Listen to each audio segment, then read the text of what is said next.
معراج ربانی حفظه الله وتولى. إن الحمد لله نحمده ونستعينه ونستغفره ونؤمن به ونتوكل عليه ونعوذ بالله من شرور أنفسنا ومن سيئات أعمالنا. من يهده الله فلا مضل له ومن يضلل فلا هادي له.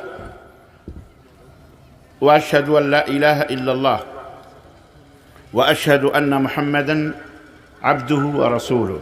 أما بعد، فإن خير الحديث كتاب الله وخير الهدي هدي محمد صلى الله عليه وسلم وشر الأمور محدثاتها وكل محدثة بدعة وكل بدعة ضلالة وكل ضلالة في النار. قال الله تعالى في كلامه المجيد: يا أيها الذين آمنوا اتقوا الله حق تقاته ولا تموتن إلا وأنتم مسلمون. يا أيها الناس اتقوا ربكم الذي خلقكم من نفس واحدة وخلق منها زوجها وبث منهما رجالا كثيرا ونساء واتقوا الله الذي تساءلون به والأرحام إن الله كان عليكم رقيبا. يا أيها الذين آمنوا اتقوا الله وقولوا قولا سديدا يصلح لكم أعمالكم ويغفر لكم ذنوبكم ومن يطع الله ورسوله فقد فاز فوزا عظيما. اللهم صل على محمد وعلى آل محمد كما صليت على إبراهيم وعلى آل إبراهيم إنك حميد مجيد. اللهم بارك على محمد وعلى آل محمد كما باركت على إبراهيم وعلى آل إبراهيم إنك حميد مجيد.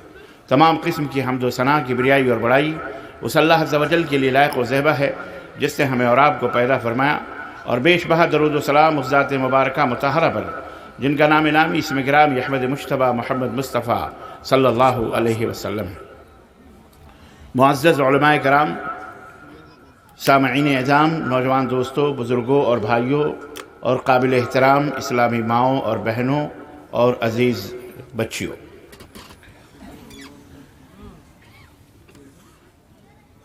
آج کے اس عظیم الشان کانفرنس میں، 2 روزہ کانفرنس جو جامعہ ریاض العلوم خوردبینی کی طرف سے اس خوبصورت سے گراؤنڈ میں منعقد ہو چکی ہے، جس میں مختلف علماء کرام کی تقاریر سے آپ حضرات مستفید ہو رہے ہیں.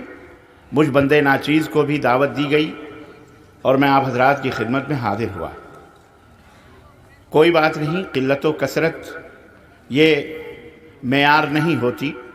ہمارے نبی نے تو یہ معیار بتایا ہے، اور ہمارے نبی نے درس اور تدریس اور پیغام اور دعوت کے لیے یہاں تک فرمایا کہ لَأَن يَهْدِيَ اللَّهُ بِكَ رَجُلًا وَاحِدًا خَيْرٌ لَكَ مِنْ حُمْرِ النِّعَمِ،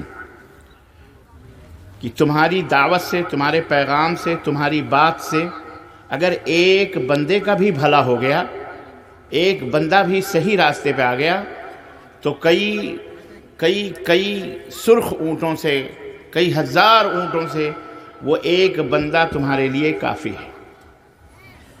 مجھے پتہ ہے رات کا کافی وقت گزر چکا ہے، اور آپ حضرات موسم بدلتا بھی جا رہا ہے دھیرے دھیرے سردیوں کا، لیکن اہل مجلس نے، انتظامیہ نے ماشاءاللہ اتنا حسین خوبصورت اوس جو پڑتی ہے، شبنم جو گرتی ہے، اس کو روکنے کے لیے خوبصورت پنڈال بنایا ہے، اور کرسیاں بھی رکھی ہیں میری ماں و بہنوں کے لیے. 2 جگہوں کا انتظام ہے، دائیں بھی بائیں بھی، مجھے بتایا گیا. الحمدللہ آپ حضرات کا آنا، یہاں بیٹھنا، انتظامیہ کا یہ تمام سب انتظام کرنا، اس کا ایک ہی مقصد ہے، اور وہ ہے اللہ اس کے رسول کی باتیں سننا، اور سن کر کے اسے اپنی زندگی میں نافذ کرنا، اس کے اوپر عمل کرنا اور اللہ کو خوش کرنا.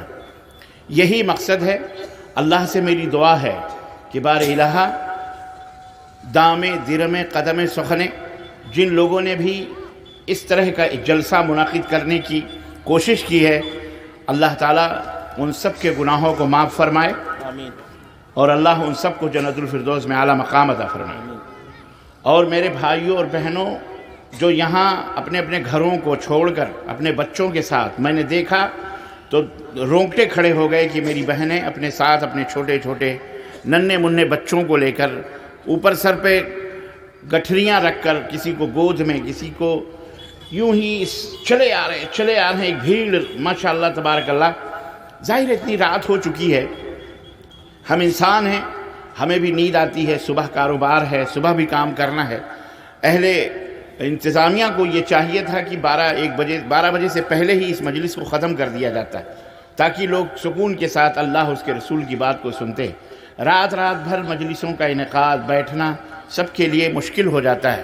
آج کل مختلف مریض ہوتے ہیں، بزرگ ہوتے ہیں، لیکن بہرحال ان کی اپنی پالیسی ہے، ان کی اپنے تجربے ہیں۔ ہمارا یہ تجربہ ہندوستان کی سرزمین پر ہے، لیکن سعودی عرب کی سرزمین پر یہ تجربہ نہیں ہے۔ وہاں مشکل سے 2، 2.5، 3 گھنٹے کا محاضرہ ہوتا ہے، لیکچر ہوتا ہے، سوال و جواب ہوتے ہیں، اور اس کے بعد اللہ خیر صلی اللہ کھانا کھاتے ہیں لوگ 10:30، 11، 12 بجے تک، اور اپنے اپنے گھروں کو اپنے کاموں میں واپس چلے جاتے ہیں۔ کیوں؟ اس لیے کہ صبح بیچارے مزدوروں کو، کام کرنے والوں کو وہاں دکانیں اور دیگر کاموں میں مصروف ہونا پڑتا ہے۔ بہرحال لیکن ہندوستان کی سرزمین زرخیز، آپ حضرات اسلام سے محبت کرنے والے، اللہ سے محبت کرنے والے، اتنی رات تک اپنے نیندوں کی قربانیاں دے کر اللہ کے باتوں کو سننے کے لیے آپ تشریف رکھتے ہیں۔ میں اللہ سے دعا کرتا ہوں کہ آپ جہاں سے آئے ہیں اور آپ کے پیروں کے نیچے، میری ماں و بہنوں کے پیروں کے نیچے زمین کے جو ذرات پڑے ہیں، اللہ ان ذروں سے کئی گنا، 1000 گنا اللہ تبارک و تعالیٰ اجر اور ثواب آپ کے نام اعمال میں تحریر فرمائے۔ زور سے بولو آمین۔ عزیزان گرامی، بڑی خوشی ہو رہی ہے، لیکن افسوس اس بات کا ہے کہ مجھے یہ بھی خوف ہے کہ اگر میں نے تھوڑی بہت گفتگو لمبی کری تو آپ خود ہی اٹھ کے چلے جائیں گے۔ چلے تو نہیں جاؤ گے اٹھ کے؟ انشاءاللہ تبارک۔ زور سے بولیے۔ چلے تو نہیں جاؤ گے اٹھ کر کے؟ اس کے بعد سوال و جواب بھی ہوگا انشاءاللہ۔ بہت جلد میں آپ کو چند بنیادی باتیں بتا کر کے پھر کل تفصیلی گفتگو انشاءاللہ تعالی ہوگی۔ دوستو، میں کچھ اہم باتیں آپ کی خدمت میں رکھنا چاہتا ہوں۔ سبوں نے اہم باتیں رکھی، مختلف موضوعات کے اوپر تقریریں ہوئیں۔ الحمدللہ اللہ تعالیٰ ہمارے تمام دعات کو، علماء کو اللہ تعالیٰ کروڑ نعمتیں عطا فرمائے، برکتیں عطا فرمائے، اللہ ان کی حفاظت فرمائے، اللہ ان کی دعوت میں برکت عطا فرمائے، اور اللہ ایک لفظ سے امت مسلمہ کی اللہ ہدایت فرمائے، اصلاح فرمائے، آمین یا رب العالمین۔ عزیزان گرامی، اللہ تعالیٰ نے باتیں تو قرآن کریم کے اندر بہت ساری ہیں، لیکن میں چند ایک باتیں مختصر سے وقت میں رکھنا چاہتا ہوں، اور وہ یہ ہے کہ 3 باتیں نجات حاصل کرنے کے لیے، مکتی پانے کے لیے، اللہ کے غضب کو ٹھنڈا کرنے کے لیے، اللہ کے غصے کو ٹھنڈا کرنے کے لیے، جہنم سے دوری حاصل کرنے کے لیے۔ بچوں ذرا چپ رہو، ذرا ان بچوں کو ذرا خاموش کریں۔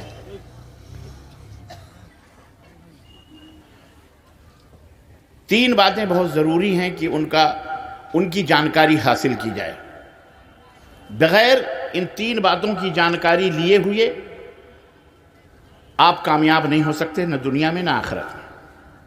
ممکن ہے کہ دنیا کے اندر آپ مال و دولت کے حاصل کرنے کو کامیابی سمجھتے ہوں، لیکن یاد رکھیے اسلام، اللہ جس سے ہم سب کو اللہ نے پیدا کیا ہے، اس کے نزدیک کامیابی مال و دولت کا حاصل کرنا نہیں ہے، بلڈنگیں بنا لینا نہیں ہے، خوبصورت گاڑیاں پا لینا نہیں ہے۔ اگر یہ کامیابی ہوتی تو فرعون بہت بڑا کامیاب کہلاتا، قارون بہت بڑا کامیاب انسان ہوتا، قرآن میں اس کا ذکر ہے۔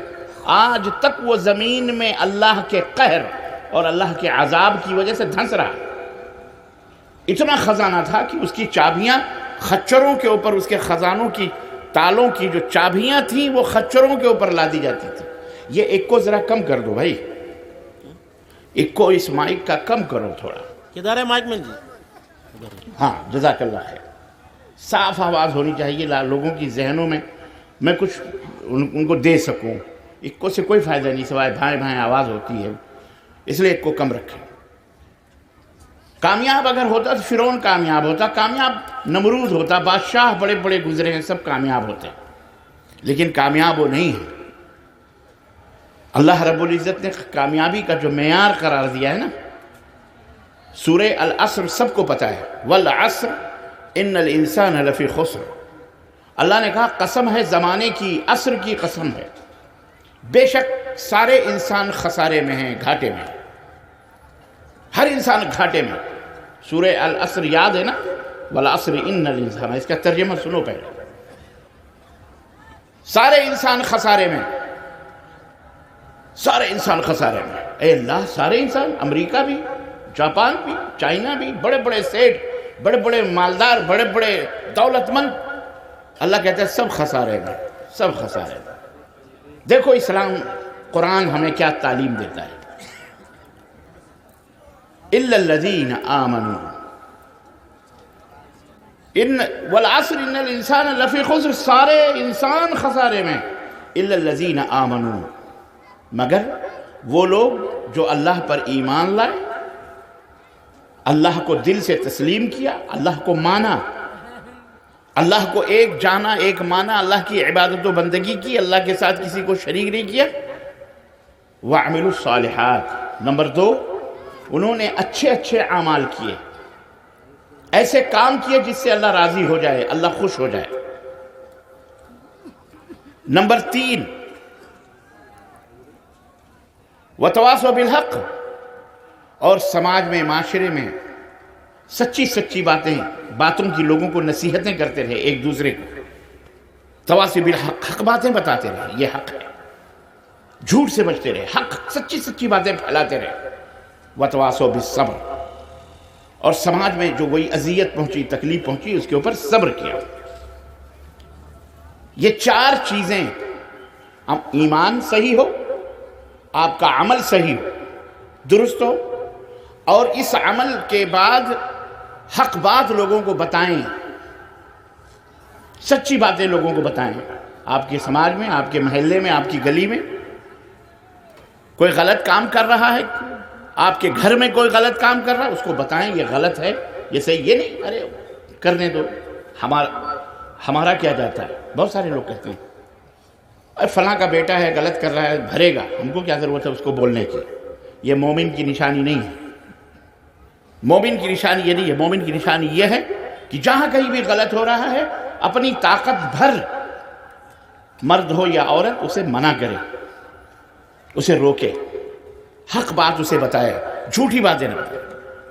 اب اس میں کوئی گالی دے دیا، کسی نے جھگڑا کر لیا، کسی نے گریبان پکڑ لیا، کسی نے تکلیف پہنچائی، بڑا آیا حق کہنے والا، بڑا آیا لوگوں کو ٹوکنے والا، کہتے ہیں نا لوگ اس طرح کی باتیں. وَتَوَاصَوْا بِالصَّبْرِ، تو اس کے اوپر صبر کرتے ہیں، اللہ سے دعا کرتے ہیں، صبر رک جاتے ہیں، ان کو پلٹ کر جواب نہیں دیتے. تو کامیابی اگر آپ چاہتے ہو تو یہ نہیں کہ بڑی بڑی بلڈنگیں بنا لیا. اللہ خود کہتا ہے کامیاب انسان وہ نہیں ہے. کامیاب وہ انسان نہیں جس نے بلڈنگیں بنا لی، سب کچھ کر لیا. کامیاب انسان اللہ کے نزدیک وہ ہے جس کا ایمان مضبوط ہو، جس کے اندر تقوی ہو، پرہیزگاری، متقی. اسی لیے اللہ تعالیٰ نے فرمایا، جو ہم نے خطبہ مسنونہ میں پڑھا، یا ایھا الذین آمنوا اتقوا اللہ حق تقاتہ، اے وہ لوگوں جو ایمان لائے ہو. ایمان کس کو کہتے ہیں؟ زبان سے اقرار کرنا، ماننا، دل سے ماننا، اور عمل سے اس کا اظہار کرنا. کن چیزوں کا؟ ایمان کے کتنے ارکان ہیں پتہ ہے آپ کو؟ ایمان کے 6 ارکان ہیں. جزاک اللہ خیر. ایمان کے کتنے ارکان ہیں؟ ارکان مطلب کھمبے. یہ جیسے شامیانے دیکھ رہے ہیں نا آپ، شامیانے 1 2 3 4 5 6 7 10 12 15 20 کھمبے لگے ہوئے ہیں. میری ماؤں بہنوں، تم بھی غور سے سنو میری باتیں، بہت اہم بنیادی باتیں ہیں یہ. ان کھمبوں کے اوپر یہ شامیانہ کھڑا ہوا ہے، یہ ٹینٹ کھڑا ہوا ہے. اسی کو ستون کہتے ہیں، کھمبا کہتے ہیں، ارکان کہتے ہیں، اسی کو رکن کہتے ہیں. ایمان کے 6 ارکان ہیں. نمبر 1 اللہ پر ایمان لانا. اور اللہ پر ایمان لانے کا مطلب یہ ہے کہ اللہ ہے. اللہ ہے. اللہ کہاں ہے؟ کوئی آپ سے پوچھ سکتا ہے اللہ کہاں ہے؟ جس اللہ کی تم عبادت کرتے ہو وہ کہاں ہے؟ کوئی بتا سکتا ہے اللہ کہاں ہے اس میں؟ ماشاءاللہ ماشاءاللہ. دلیل ہے اس بات کی. مبارکباد ہے علماء کرام کے لیے، مبارکباد ہو علماء کرام. الحمدللہ الحمدللہ.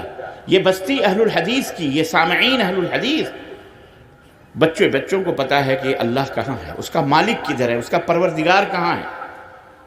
کہاں ہے اللہ؟ 7 آسمانوں کے اوپر، عرش پر. دلیل رب کا قرآن اللہ خود کہتا ہے الرحمن علی العرش استوى، وہ اللہ ساتوں آسمانوں کے اوپر عرش پر ہے۔ کیسے ہے، کہاں، وہ ہم کو کیسے ہے، کس حالت میں، وہ ہم کو نہیں معلوم۔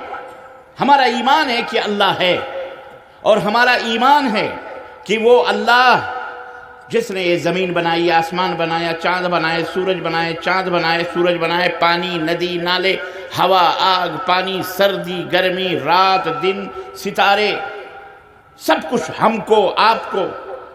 من عرف نفس عرف اللہ، جس نے خود کو پہچان لیا اس نے اللہ کو جان لیا۔ اللہ نے آپ کو آنکھیں دی، اللہ نے زبان دی، اللہ نے ناک دی، اللہ نے کان دیے۔ آپ نے اللہ کو کیسے پہچانا؟ اسی سے پہچانا کہ یہ کائنات، یہ سنسار، یہ سب کچھ آٹومیٹک نہیں ہوئے، خود بخود نہیں ہوئے، بلکہ ایک چارپائی، ایک قلم خود بخود نہیں بن سکتا، ایک چارپائی خود بخود، یہ کرسی جس پہ ہم بیٹھے ہیں، آپ بیٹھے ہیں، جس فرش پر آپ بیٹھے ہیں، جن چٹائیوں پر خود بخود نہیں بنتی، آٹومیٹک نہیں بنتی، تو اتنا بڑا مارک کیسے خود بخود بن جائے گا؟ پاگل ہے کوئی اگر یہ کہے خود بخود آٹومیٹک بن جائے۔ بنانے والا ہے، وہ بنانے والا کون ہے؟ وہی اللہ ہے جو ساتوں آسمانوں کے اوپر ہے۔ اپنے اللہ کو آپ پہچانتے ہیں، پہچان لیں اپنے اللہ کو، یہ ہے اللہ۔ قل هو اللہ احد، اے نبی کہہ دو کہ اللہ ایک ہے، اللہ الصمد۔ ہم جس اللہ کی عبادت کرتے ہیں وہ کون ہے؟ بے نیاز ہے، اسے نہ نیند آتی ہے۔ اللہ لا الہ الا هو الحی القیوم لا تأخذہ سنۃ ولا نوم۔ ہمارا اللہ، ہمارا معبود، ہمارا پالنہار، ہمیں روزی دینے والا، مارنے والا، جلانے والا، اس کائنات کو بنانے والا، ذرے ذرے کا مالک، تلے تنا، بھوک نہیں لگتی اسے، نیند نہیں لگتی، نیند تو نیند ہے، اسے جھپکی تک نہیں آتی، اسے اونگ تک نہیں آتی۔ اسے مومن کہا جاتا ہے جو اس کی عبادت کرتا ہے، جو ایسی ذات کو مانتا ہے۔ لم یلد ولم یولد، ہمارا اللہ پیدا نہیں ہوتا، اس کا کوئی جنم بھوم نہیں ہوتی، اس کی کوئی جنم بھومی، بولو زور سے بولو، پیدا ہونے والے اللہ نہیں ہوتے، پیدا ہونے والے اللہ، ہاں، تمہاری ہماری سمجھ میں اچھی طرح سے آ رہی ہے یہ بات کہ نہیں آ رہی ہے؟ تو یہ سمجھ لو کہ انشاءاللہ تم ہی جنت کے انشاءاللہ حقدار ہو، انشاءاللہ تعالی۔ ایسے بھی کچھ سر پھرے ہیں جو پتہ ہی نہیں ہے، انہیں پتہ ہی نہیں ہے اللہ پیدا ہوتا ہے۔ لم یلد ولم یولد، مسلمانوں کا اللہ سب برابر نہیں ہے کہ تم بٹھا کے پوجو وہ بھی، کھڑا کر کے پوجو وہ بھی، سب ایک ہے۔ ہمارا اللہ ساتوں آسمانوں کے اوپر، مسلمانوں یہ تمہیں معلوم ہونا چاہیے یہ بات، تاکہ لوگوں کو سمجھاؤ پیدا نہیں ہوا ہمارا اللہ، ہم اپنے اللہ کو بناتے نہیں ہیں، کالے پیلے رنگوں سے رنگتے نہیں ہیں اپنے اللہ کو، بنا کے کسی کی زبان باہر، کسی کی زبان اندر، کسی کی آنکھ، کسی کی کچھ، کسی کا کچھ، اپنے منمانی جیسے چاہا بنایا، پوجا، پیٹ بھر گیا، اٹھا کے اڑم گڑم چھوڑا دریا میں ڈال دیا۔ یہ اللہ نہیں ہوتا، ہمارا اللہ وہ ہے لم یلد ولم یولد، جو نہ کسی سے پیدا ہوا، نہ اس جنم لیا، نہ اس نے کسی کو جنم دیا ہے، نہ اس کے پتی ہے، نہ کوئی پتنی ہے، نہ اس کے بیٹا ہے، نہ کوئی بیٹی ہے۔ لم یلد ولم یولد ہے، ولم یکن لہ کفوا احد۔ اللہ وہ ہے جس کا کوئی ہمسر نہیں، جس کا کوئی برابری نہیں، کوئی بھی اس کا برابر، پوری دنیا کو اس کے برابر ہو سکتی؟ اللہ اکبر۔ ایک دفعہ حضرت اللہ تو اللہ ہے، اللہ کا کلمہ جو ہے نا، لا الہ الا اللہ، جسے آپ بچوں کو ہم کو پڑھتے سناتے آپ سنتے ہیں کہ اللہ کے سوا کوئی معبود برحق نہیں، اللہ کے سوا کوئی سچا معبود نہیں۔ ایک دفعہ حضرت موسیٰ علیہ السلام نے اللہ سے کہا کہ اللہ کوئی ایسا کلمہ بتا دے، کوئی ایسی بات بتا دے، اپنی کوئی ایسی چیز سکھا دے مجھے کہ میں اس سے تجھے یاد کرتا رہوں۔ تو اللہ تعالیٰ نے کہا موسیٰ لا الہ الا اللہ کہا کرو۔ کیا کہا کرو؟ اٹھتے بیٹھتے لا الہ الا اللہ کہا کرو۔ تو حضرت موسیٰ کو تھوڑا سا یہ چھوٹی بات لگی۔ حضرت موسیٰ نے اس کو بہت معمولی سمجھا اور کہا اللہ یہ کلمہ تو سارے تیرے بندے کہتے ہیں، کوئی خاص، جیسے آپ کسی اپنے دوست سے ملو جو آفیسر بن گیا ہو، آئی پی ایس آفیسر ہو، ڈی ایس پی بن گیا ہو، کمشنر بن گیا ہو، یا پرائم منسٹر بن گیا ہو، یا کوئی منسٹر بن گیا ہو، تو آپ جب اس سے ملتے ہیں تو کیا کہتے ہیں؟ صاحب یار کوئی ایسا خاص نمبر دے پرائیویٹ جسے تجھے لگاؤں موبائل تو جھٹ سے تو ہی اٹھائے، تیسرا بیچ میں بولو نہ آئے، ہے کہ نہیں؟ خاص نمبر دو، اپنا عام نمبر دو، سارے کے سارے تمہیں کرتے ہی رہتے۔ ایسے ہی موسیٰ علیہ السلام نے کہا کوئی خاص تاکہ تیرے سے ڈائریکٹ بات ہو سکے۔ حضرت اللہ تبارک و تعالیٰ نے حضرت موسیٰ سے کیا کہا معلوم؟ کہا موسیٰ تم اس لا الہ الا اللہ کو چھوٹا سمجھ رہے ہو؟ میری ذات کی قسم ہے اگر آسمان و زمین اور پوری دنیا، پوری کائنات اللہ کے سوا، اللہ کو الگ کر کے ان سب کو ترازو کے ایک پلڑے پہ رکھ دو اور صرف کلمہ لا الہ الا اللہ کو ترازو کے ایک پلڑے پہ رکھ دو تو یہ کلمہ لا الہ الا اللہ کا ترازو سب کے اوپر بھاری ہو جائے گا۔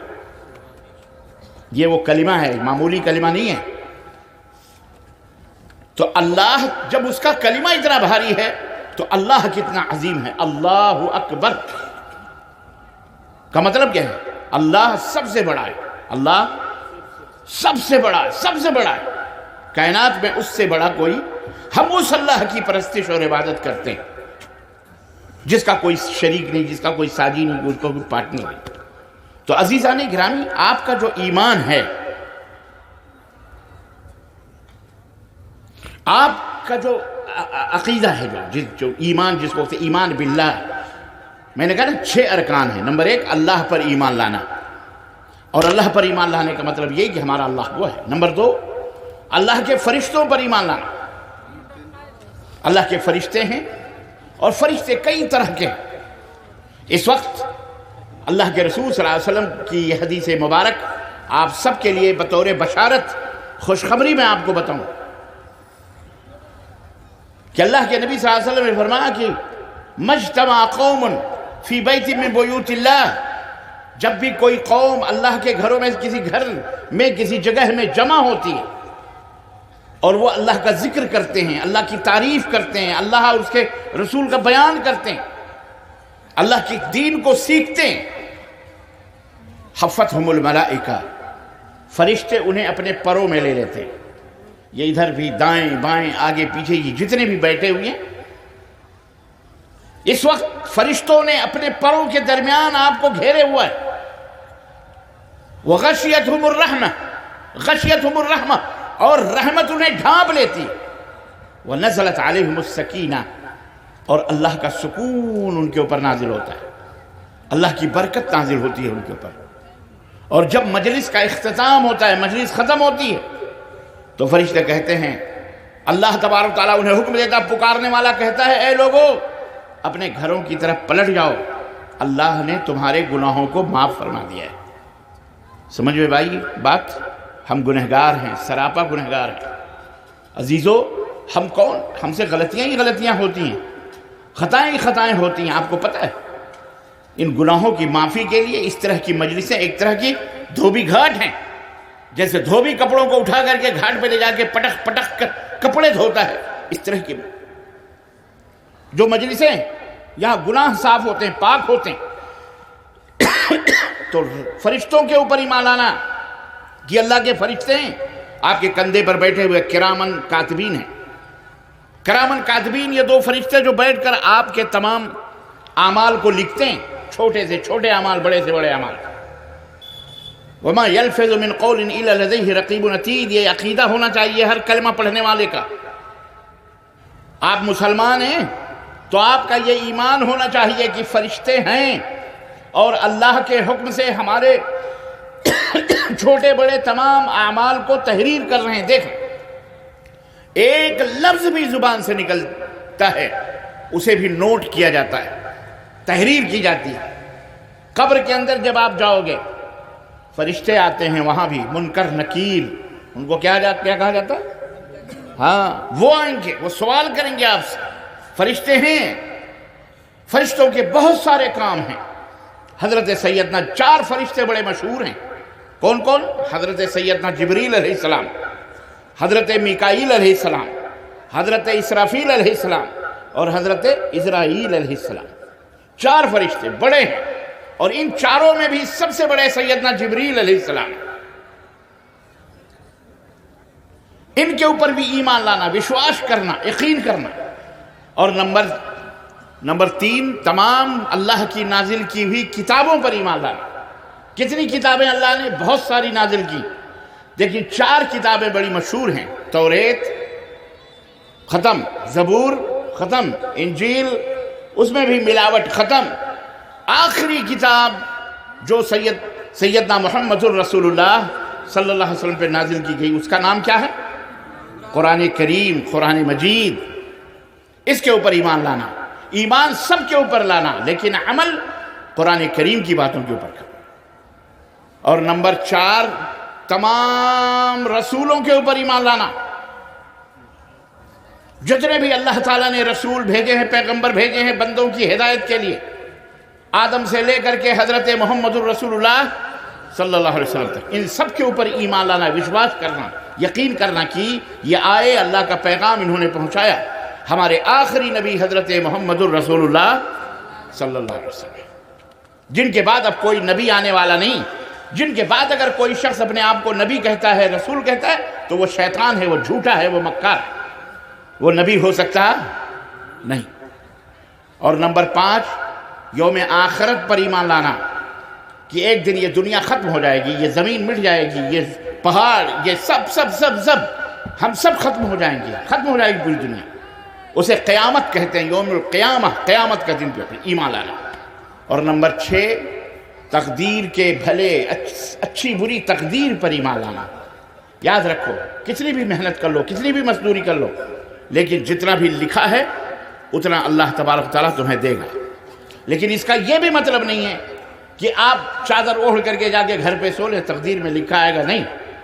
تقدیر میں یہ بھی لکھا ہے، آپ کے محنت کرو گے، یہ کرو گے تو تمہیں یہ چیز ملے گی۔ میں بول رہا ہوں، میری تقدیر میں یہ لکھا ہے، یہ نہیں کہ میں بیٹھ جاؤں چپ چاپ منہ بنا کر کے کہ چلو سب لوگ سمجھ جاؤ، ساری باتیں میری سمجھ جاؤ گے، چپ چاپ ہو جاؤں میں تو سمجھ جاؤ گے۔ اما جب بولیں گے نہیں تو آپ سمجھیں گے کیسے؟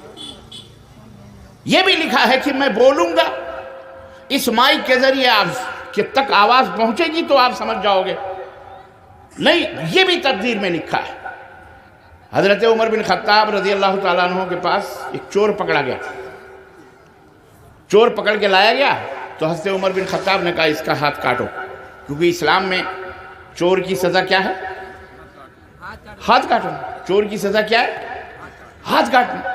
سعودی عرب میں بھی چور کی سزا یہ ہے کہ ہاتھ کاٹ دو، لیکن الحمدللہ وہاں کوئی ہتھ کٹا نہیں ملے گا آپ کو، قانون ہے، ہاں، چوری نہیں ہوتی، دکانیں کھلی رہتی ہیں، لوگ جاتے ہیں آتے ہیں، نماز کھلی رہتی ہے، چوری نہیں ہوتی۔ کیوں؟ ڈر ہے کہ پکڑے جائیں گے تو ہاتھ کاٹے جائیں گے۔ تو سعودی عرب میں قانون ہے، لیکن کوئی ہتھ کٹا نظر نہیں آ رہا۔ اور اگر وہی قانون بدقسمتی سے بھارت میں ہو جائے تو یہاں کوئی ہاتھ والا نظر نہیں آئے گا، ہے کہ نہیں؟ جدھر دیکھو وہی ہتھ کٹے، اور سب سے پہلے منسٹر لوگ ہتھ کٹے نظر آئیں گے، کونسلر، منسٹر، یہی سب بڑے بڑے صاحب گھوٹالے ہیں، اللہ ہی خیر کرے، بہرحال ہے کہ نہیں؟ ہتھ کٹے تو یہ ہے۔ تو حضرت عمر بن خطاب رضی اللہ تعالیٰ عنہ خدمت میں چور لایا گیا، حضرت عمر بن خطاب نے کسی ہاتھ کاٹو۔ اب اس کو سنو دلیل کیا دیتا ہے، ایک سے ایک فلسفی ہر زمانے میں ہوتے ہیں نا۔ اس نے کہا امیر المومنین، آپ میرے ہاتھ کاٹنے کا حکم دے رہے ہیں، آپ کو نہیں پتا کہ تقدیر میں ہمارے لکھا تھا تو میں نے چوری کر لی؟ میری تقدیر بھی، آپ تقدیر پر ایمان نہیں لاتے؟ کہنے لگے لاتا ہوں ایمان۔ تو کہا جب تقدیر کے بھلے برے پر، اچھی بری تقدیر پر ایمان لانا ضروری ہے تو آپ ہمارے ہاتھ کاٹنے کا حکم کیوں دے رہے ہیں؟ کیونکہ میری تقدیر میں چوری کرنا لکھا تھا، اگر میں چوری نہ کرتا تو اللہ جھوٹا ہوتا، تو میں نے چوری کر لی، تو تو میری تقدیر میں لکھا تھا تو میں نے چوری کر لی، تو پھر آپ میرے ہاتھ کاٹنے کا حکم کیوں دے رہے ہیں؟ اللہ اکبر۔ امیر المومنین سیدنا عمر بن خطاب رضی اللہ تعالیٰ عنہ نے اس کی جب یہ دلیل سنی تو مسکرائے، اور آپ نے فرمایا اچھا واقعی صحیح میں تیری تقدیر میں لکھا تھا چوری کرنا، تو نے چوری کر لی، تو تیری تقدیر میں یہ بھی لکھا تھا کہ تو چوری کرے گا تو تیرے ہاتھ کٹیں گے، اس لیے تیرے ہاتھ کاٹنے کا میں حکم دے رہا ہوں۔ تو تقدیر سے کبھی چھیڑ چھاڑ نہیں کرنی چاہیے۔ بہت سارے لوگ بحث کرنے لگتے ہیں یہ تقدیر میں لکھا ہوا تھا، تقدیر میں، بھئی تقدیر میں جو لکھا ہوا تھا تمہیں کیسے معلوم کہ یہ تقدیر میں لکھا ہوا تھا؟ جا کے کسی کنویں کے اندر گر جاؤ، پتہ چلے گا تقدیر، بتاؤ میری تقدیر میں لکھا ہوا تھا، کہے گا کہ میری تقدیر میں لکھا تھا۔ ارے بھائی تقدیر میں کنویں میں گر۔ تو بہرحال عرض کرنے کا مطلب یہ 6 ارکان ایمان کے، تو ایمان اس چیز کا نام ہے کہ ان تمام سب چیزوں کے اوپر یقین کرنا، ایمان رکھنا۔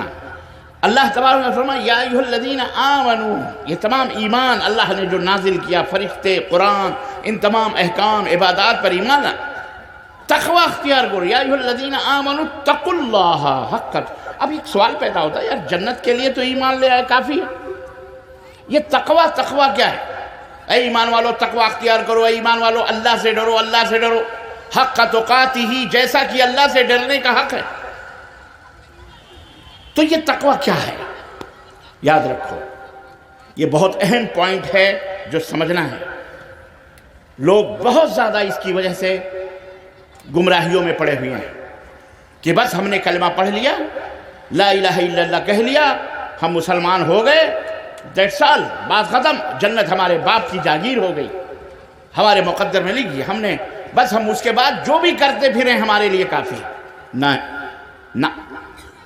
ایمان لانے کے بعد تقوی اختیار کرنا۔ آپ کو تقوی کیا ہے؟ عربی کا لفظ ہے جس کے معنی ہوتے ہیں بچنا، پرہیز کرنا۔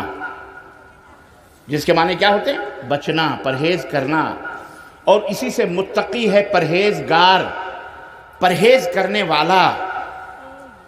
آپ کو میں انتہائی آسانی کے ساتھ، سہل کے ساتھ اس تقوی کے مطلب کو سمجھا دوں، اللہ مجھے توفیق دے، اللہ آپ کو سمجھنے کی توفیق دے، تو انشاءاللہ تعالی نجات کے لیے کافی ہے۔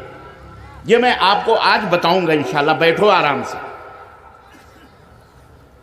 انشاءاللہ تبارک۔ آپ بیمار، سپوز آپ صحت مند ہیں لیکن تھوڑی سی بیماری آئی، سردی ہوئی، زکام ہوا، موسم بدلا، آپ ڈاکٹر کے پاس چلے گئے، ڈاکٹر نے پوچھا کیا ہوا؟ انہوں نے کہا، آپ نے کہا کہ صاحب مجھے زکام ہے، سردی ہے، مجھے دوا دے دیں۔ اس نے دوا دے دی، یہ گولیاں ہیں 4-5 دن کی، آپ یہ کھانا، یہ پینا، یہ کھانا، انشاءاللہ تمہاری بیماری دور ہو جائے گی۔ تم نے کہا ڈاکٹر صاحب کوئی پرہیز ہے؟ اب سنو، ڈاکٹر نے کہا ہاں، یہ دوا کھاؤ گے تو ٹھنڈا پانی نہیں پینا، آئس کریم نہیں کھانا، برف نہیں چھونا، کان کھلا نہیں رکھنا، ٹھنڈے پانی سے نہیں نہانا، یہ پرہیز ہے۔ اگر بخار ہے تو دال اور کھچڑی کھانا، گوشت نہیں کھانا، مچھی نہیں کھانا، فلانا چیز نہیں کھانا، فلانی چیز نہیں کھانا، یہ پرہیز ہے، ٹھیک ہے؟ آپ نے کہا ٹھیک ہے ڈاکٹر صاحب، دوا لے کے آئے، آپ نے دوائیں کھائیں، اور اب آپ کو سوچا یار یہ ڈاکٹر نے کیا منع کر دیا؟ آئس کریم والا آیا، ڈن ڈن ڈن ڈن ڈن ڈن ٹن ٹن ٹن ٹن ڈنڈے بجاتے ہوئے، آئس کریم، دل میں آیا آئس کریم تو بہت اچھی ہے، آپ نے خریدا، آئس کریم کھا لیا، آپ نے ٹھنڈا پانی پیا، آپ نے برف کھا لیا، یا بچے کو کھلا دیا جو بیمار ہے اس کو کھلا دیا۔ اب آپ نے 3-4 دن گولیاں کھائیں، برف بھی کھایا، سب کچھ کھایا، گولیوں نے کوئی فائدہ نہیں پہنچا۔ اب پھر ڈاکٹر کے پاس گئے، ڈاکٹر صاحب آپ نے کیسی گولی دے دی، ہمیں تو ہمارا زکام ہی نہیں صحیح ہوا، ہمارے بچے کی طبیعت صحیح نہیں ہوئی۔ تو ڈاکٹر آپ سے پوچھ سکتا ہے کہ بھیا آپ نے کیسے کھائی گولیاں؟ اب آپ نے صحیح بتا دیا، ہم نے گولی بھی کھائی، ہم نے برف بھی کھایا، ہم نے یہ بھی کھایا۔ اس نے کہا پرہیز کیا تھا تم نے؟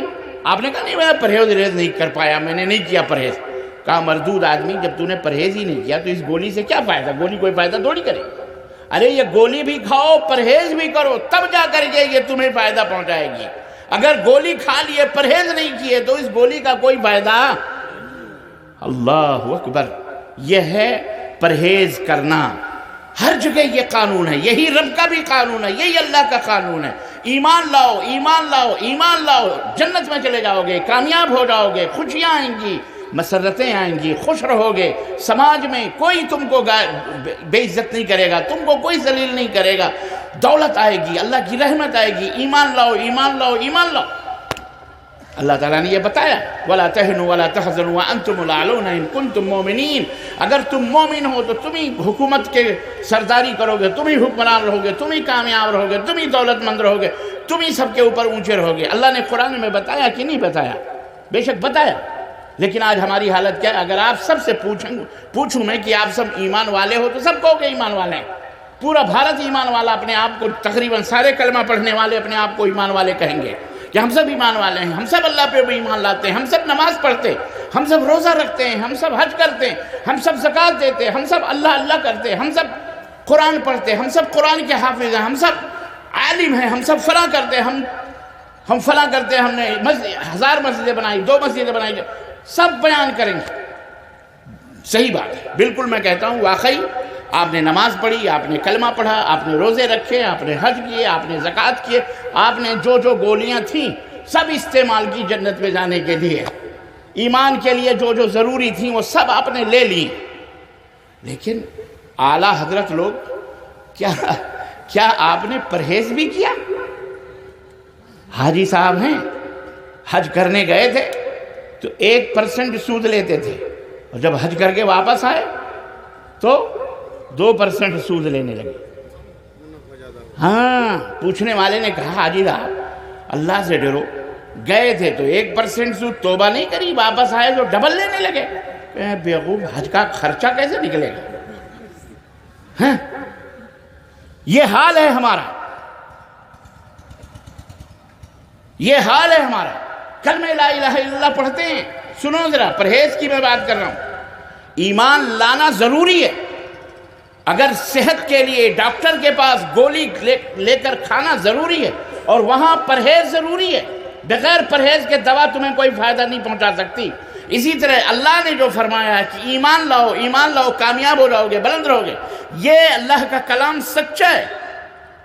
لیکن اس اللہ نے یہ بھی کہا ہے یا ایھا الذین آمنوا اتقوا اللہ حق تقاتہ، اے ایمان والو اس طرح سے ایمان لاؤ جیسا کہ ایمان لانے کا حق ہے، جیسا اے ایمان والو اللہ سے ڈرو، پرہیزگار بنو جیسا پرہیز کرنے کا حق ہے، اس طرح سے حق تقاتہ جیسا ڈرنے کا حق ہے۔ اور آپ ایمان لے آئے لیکن پرہیز ہے ہی نہیں۔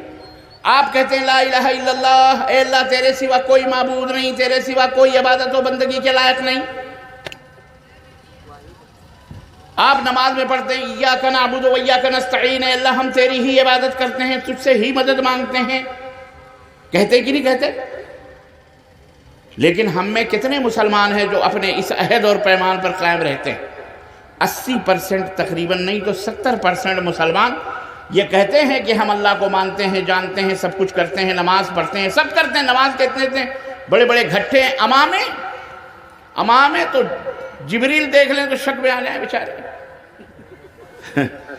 ایسے جگے قبے اور امامے باندھتے ہیں، ہرے پٹکے، نیلے پٹکے، پیلے پٹکے، سفید پٹکے، کالے، کوئی رنگ نہیں باقی بچا ہے، کوئی رنگ، سب میں چل رہے ہیں جناب عالی۔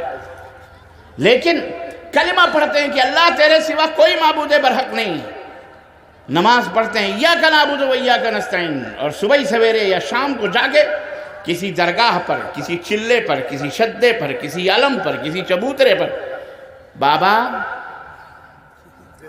ہاں تیرے ہے بھر دو جھولی، فلانے صاحب اولاد نہیں ہو رہی ہے، بیٹا دے دو، ہماری اماں بہت بیمار ہیں، نو شفا دے دو ان کو، ہمیں بیٹی نہیں، مائیں بہنیں بیٹیاں، عرس لگتے ہیں، میلے لگتے ہیں، قوالیاں ہوتی ہیں، بھنگڑے ڈالے جاتے ہیں، ڈیگیں ٹھنکائی جاتی ہیں، مرغے بکرے ذبح ہوتے ہیں کہ نہیں ذبح؟ بولو، میں گپ تو نہیں مار رہا، بولو خوردبین والو، سمجھ رہے ہو؟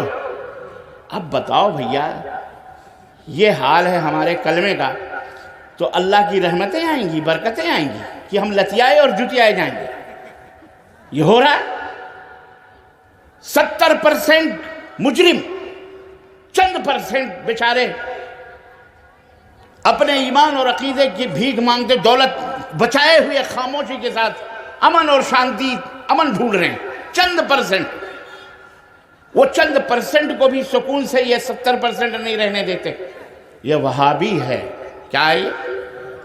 وہابی ہے۔ مر گیا مردود، نہ فاتحہ نہ درود، یہ وہابی ہے۔ وہابی کا نام دیتے کہ نہیں دیتے؟ آپ لوگوں کے ہاں وہابی کہتے ہیں کہ نہیں کہتے؟ اسے نماز کا پتہ نہیں ہے، اسے روزے کا پتہ نہیں ہے، ایمان کے ارکان کتنے اسے پتہ نہیں ہے۔ وہابی کا پتہ ضرور ہے۔ بولو، وہابی خوب جانتے ہیں، ان کے مولویوں نے خود ان کو پٹی پڑھائی ہوئی ہے، دیکھنا وہابی سے دور ہی رہنا، وہابی سے بات نہیں کرنا، وہابی سے شادی نہیں کرنا، وہابی سے ہاتھ نہیں ملانا، اگر وہابی کا سایہ پڑ جائے تو غسل کرنا۔ واللہ بتا، غسل کرنا واجب ہے۔ وہابی کے پیچھے اگر نماز پڑھ لی تو نکاح ٹوٹ گیا۔ یہ عجیب فلسفہ ہے۔ نماز پڑھی ادھر تو بیوی کا کیا قصور ہے؟ بیچاری الگ ہو گئی ہے کہ نہیں؟ اور آج کل عجیب و غریب مسئلہ بیوی پر مجھے یاد آیا مولانا، طلاق دیتا ہے مرد، طلاق دیتا ہے مرد اور حلالہ کرواتی ہے عورت۔ یہ الٹی گنگا سمجھ میں نہیں آ رہی ہے۔ اما سزا تو اسے ملنی چاہیے نا جس نے جرم کیا ہے۔ جرم تو اس نے کیا، طلاق طلاق طلاق، بڑے جوش میں، دال میں نمک تیز ہو گیا، مرچی تیز ہو گئی، خلاص بیگم کھائیں، بیگم ہوگم وہ ساری محبت، سارے پیار، ساری خدمتیں ختم۔ ان کو آقائے نعمت اپنے آپ کو بہت بڑا، یہی کمال ہے ان کا، بس طلاق طلاق طلاق کے یہی رہ گیا ان کے پاس، اور بعد میں پچھتاتے ہیں، ہائے میں نے کیا کر دیا۔ دوڑ کے مولوی صاحب کوئی حل نکالو، مولوی صاحب کوئی حل نکالو، کیا ہو گیا؟ بس میں نے طلاق طلاق طلاق کہہ دیا، تو حل نکالو کیسے میری بیوی واپس آئے گی۔ مولوی صاحب نے کہا اچھا واپس کرنا چاہتے ہو؟ کہنے لگے ہاں، تو پھر حلالہ کروانا پڑے گا۔ کیا کروانا پڑے گا؟ حلالہ جانتے ہیں آپ لوگ؟ بولو، نہیں جانتے؟ اللہ کرے نہ جانو، تمہارے مطلب کی چیز ہوگی جب تمہیں پتہ چلے گا، اسی لیے میں بتا رہا ہوں۔ بہت سارے مرد کہتے ہیں ہمیں نہیں معلوم۔ دیکھیے میری مائیں بہنیں بیچاریاں وہ خوف زدہ اس سے رہتی ہیں، ڈری بھی رہتی ہیں، روتی ہیں۔ اللہ کی قسم بہت ساری عورتیں ہماری مائیں بہنیں اس ظلم کی چکی میں پس رہی ہیں۔ جرم کیا شوہر نے، طلاق طلاق طلاق طلاق، اور سزا وہ بیچارے۔ ایک واقعہ میں آپ کو بتاؤں، یو پی کا واقعہ، طلاق ہوئی، پڑھی لکھی لڑکی تھی، اس کو طلاق دے دی شوہر نے غصے میں۔ اب بعد میں اس کو جو ہے کیا کہتے ہیں، یہ ہوا کہ مفتی صاحب سے فتویٰ لیا، کسی مفتی صاحب سے۔ ہمارے یہاں بھی مفتی صاحب بھی تو بڑے بڑے رہتے ہیں، مفت کے مفتی ہوتے ہیں، مفت کے فتوے تو تھوک کے بھاؤ لے لو آپ۔ ہاں جی، اور ذرا کچھ ہری پیلی نوٹیں دکھا دو تو پھر تو مزے ہی مزے۔ گئے، کہا حلالہ کراؤ، عورت کو آ کے بولا حلالہ کروانا، کہا وہ کیا ہوتا ہے؟ اور اب عورت کو کیا معلوم حلالہ؟ کہا حلالہ یہ ہوتا ہے اب تمہاری شادی